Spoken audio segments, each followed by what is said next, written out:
Because the Shropshire Youth Support Trust are putting on free online sessions, which are going to be called How to Create an Inspired Mindset. The first session is going to focus around managing stress and anxiety. The Trust's Chief Executive and a coach with it, Richard Nuttall, joins me now to tell us a little bit more. Richard, how are you? I'm good, thank you. How are you? Yeah, not too bad. So, first of all, start at the beginning. What's the Shropshire Youth Support Trust? We are a charity. We're based in Telford. We cover the whole of the county of Shropshire, and we've always provided opportunity and support to young people who have barriers to employment to create their own job, basically, and start a business. Okay. So that's what we've always done. However, with the impact of the COVID-19 pandemic. From last year and even now, we've expanded that a little bit to provide support, in self-employment support, but also employability support to people that have been affected by the pandemic. So if they've lost their job, they're at risk of redundancy, their business is at risk of closure or has closed. What sort of barriers are we talking about here in terms of the young people you work with? The barriers can be quite varied. So we've helped people that they've struggled to find regular employment, maybe because they're a single parent and they've struggled to get childcare, or they've struggled with mental health.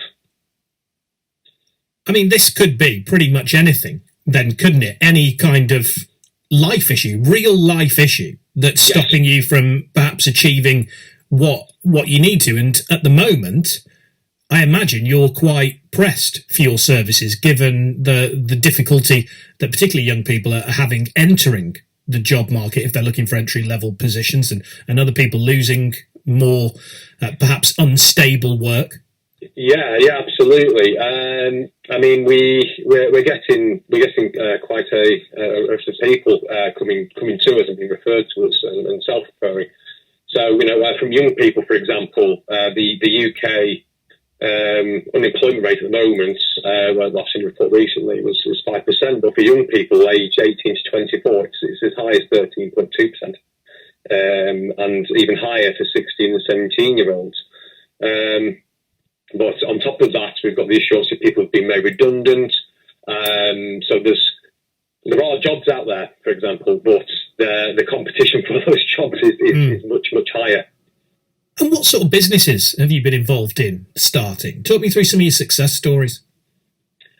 There's quite a varied amount. So we've had people that have started up in creative type businesses, so artists, we've had some musicians, we've got people in the food industry, so we had one business which was called Life Bar, which was based in Lawley. That's one. They've done very, very well. It's quite a varied mix, actually. We've had videographers, we've had people in the performing arts sort of sector, and we've had more sort of traditional type businesses as well. So do people come to you with the idea, or do you kind of offer coaching on formulating an idea? We have both. So some people come to us and they've got an idea of what they want to do. But some people come to us and they're not really sure. So the way we've always worked with people is to work with the individual, find out what motivates them, what they're passionate about, and see if we can turn that into a way of them creating their own job or business. And then inadvertently over the last few years, we've actually found, as I said before, we've had young people that have struggled with mental health. So, for example, really struggle with anxiety to the point they've been concerned and anxious, very anxious in going outdoors and coming in to see us even. So they've had somebody with them to help them cope with that. But because we've worked with the individual and worked with them in such a way, mentored them in such a way, it's something that they enjoy doing, something they're passionate about, we've actually just found that over time that it's helped to alleviate those anxiety levels. which has been great. It's not something we did originally set out to do, but it's something that upon reflection, we've realised that for some individuals it's worked quite well. Are young people just better at identifying and talking about mental health issues, or are they suffering more than previous generations? I know you're not a doctor, but anecdotally, the people you come across, what do you sense? I think it's still. I think we've noticed a little bit of a mix. Some people can find it a bit easier to talk about things like that because it's more seen in the media, but there's still very much a taboo around it. I would say. So we've had some people discovered later on that they had struggled with mental health initially, but were still reluctant to speak out. So I think that's probably possibly always going to be a problem, but hopefully as time goes on and there's more support out there, those fears will diminish, and people can be open and say, yes, I'm struggling, but I need help. And being able to speak to people, it's great, and it's one of the reasons we've started to provide these well-being and mindset workshops to try and help alleviate that in some way. And I suppose you're a gateway to other services as well, aren't you, if people need them? Yes. So obviously, if anyone that we were working with, we identify that they need more help, then yes, we will signpost them onto others, refer them over, and do that pass over with them to ensure they're getting the right support.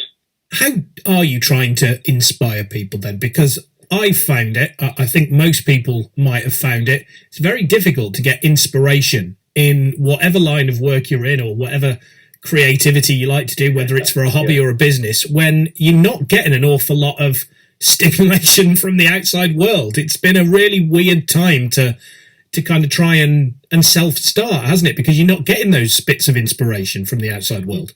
And there's a general feeling of sort of apathy at the moment from people. They're kind of like, well, sort of, what's the point to a degree for some? Yeah.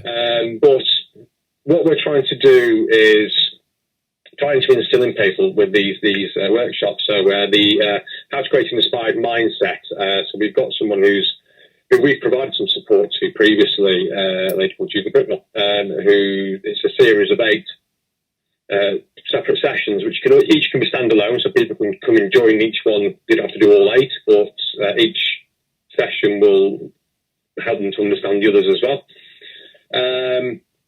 So we effectively what we're trying to do is to try to help them initially identify, first of all, that stress and anxiety is actually normal. And it's been able to identify when it becomes a problem and what the causes are.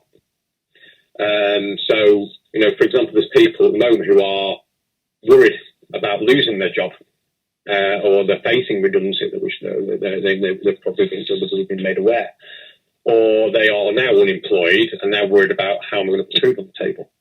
Some people are probably still being retained in their employment, but are now on furlough, so they feel like, well, they're going stir crazy because they don't know what else to do. All those things can affect your mental health and increase stress and anxiety. So what we're trying to do with these sessions is to help, first of all, take them through this journey of identifying, but then also be able to gain tools to combat and alleviate where possible. Do people need to join in live, or are they available kind of on demand, if that makes sense? When do people need to be free to get involved? At the moment, if possible, we'd like them to obviously join in live, because they are very much. We're trying to encourage people to obviously engage with the coach and with each other, because there's elements of peer-to-peer support as well. Because it's good to be able to connect with others who might be feeling in a similar way. So it's all about coming together, sharing. I think at a later stage we'll probably look at if some people can't access that, how can we get around that and allow them to see at least some of the content, if you know what I mean. But it's never as good as if you actually join in.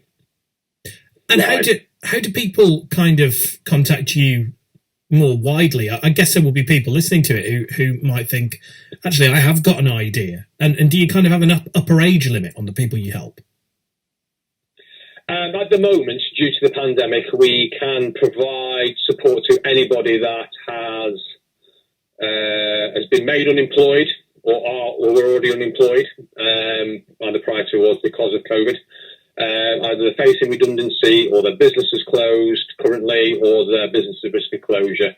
So for any of those reasons, if anybody feels that they would like to join in on any of these sessions to do with wellbeing and mindset, or any of our other sessions as well that we've got in terms of employability or how to start your business and grow and develop, etc., then absolutely feel free. We've got all our sessions can book via Eventbrite. Just look for Shropshire Youth Support Trust. Contact us through Facebook, Twitter, or Instagram, which is at SYST Business, so it's SYST Business, or they can just contact us through our website or pick up the phone. So any means, we're contactable by various means. Richard, really appreciate you coming on and fleshing that out a bit. Thanks a lot. Thank you. That's Richard Nuttall from Shropshire Youth Support Trust.